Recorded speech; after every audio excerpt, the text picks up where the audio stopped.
Transformers అని ఆ మధ్యన కొన్ని సంవత్సరాల క్రితం ఒక సినిమా వచ్చింది. ఆ సినిమా అంతా చూస్తున్నప్పుడు సినిమా చివరిలో టైటిల్స్ రోల్ అవుతున్నప్పుడు యదా యదా హి ధర్మస్య ఆ శ్లోకం వేశారండి. There India is. రాబోయే రోజుల్లో కొట్టండి, రాబోయే రోజుల్లో భారతదేశపు ఆధ్యాత్మిక వైభవం ఏమిటో ఈ దేశం చెప్పబోతోంది.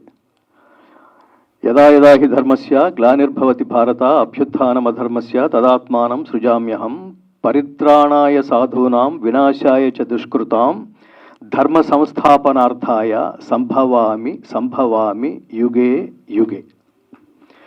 నెగటివ్ వైబ్రేషన్స్ ఎక్కడ మొదలవుతాయో చరక సంహితలో ఒక గొప్ప శ్లోకం ఉంది మిత్రులారా. దాని తాత్పర్యం ఏమిటంటే, నీ స్వార్థం కోసం ప్రకృతిని, నీ స్వార్థం కోసం సమాజాన్ని ఉపయోగించుకుంటే నువ్వు చాలా గొప్ప యాక్టరు కాబట్టి పక్కన వాళ్ళు కూడా ఈ యాక్టింగ్ని గుర్తుపట్టలేకపోవచ్చు. కానీ ప్రకృతి మాత్రం దాన్ని గ్రహించి ఇమ్మీడియట్గా వాడిని అక్కడి నుంచి తొలగిస్తుందట.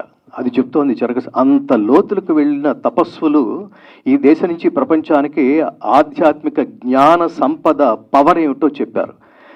ఇవాళ అతను ఎంత తపస్సు చేసి ఉండకపోతే యుగంధర్ ముని, ఆ పేరుకు తగ్గట్టుగానే ముని ఎంత తపస్సంపన్నుడో చాలా అధ్యయనం చేసిన తర్వాత, ఇందాక మిత్రులు కూడా అన్నారు, ఆగమార్థంతు దేవానాం గమనార్థంతు రక్షసాం.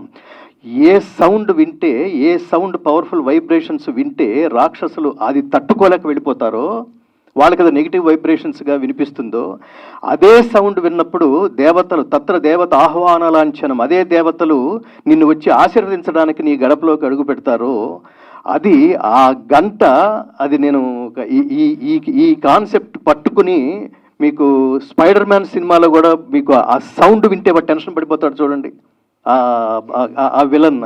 సో సౌండ్లో అంత ఉందనేది ఆ సౌండ్ సైన్స్ని, దీన్ని ఏదో కెరడోస్కోప్ ఏదో సంథింగ్ ఏదో స్కోప్ అంటారు. అందులో సౌండ్, ఇందాక భరణి గారు చెప్పినట్టుగా ఆ సౌండ్ని రికార్డ్ చేస్తే, ఓంకారం పవర్ అండ్ సూర్యుని నుంచి వచ్చే సౌండ్ని రికార్డ్ చేస్తే, అది దాన్ని రికార్డ్ చేసి స్క్రీన్ మీద చూస్తే అది శ్రీచక్రం అయిందని చెప్తారు. అంతటి గొప్ప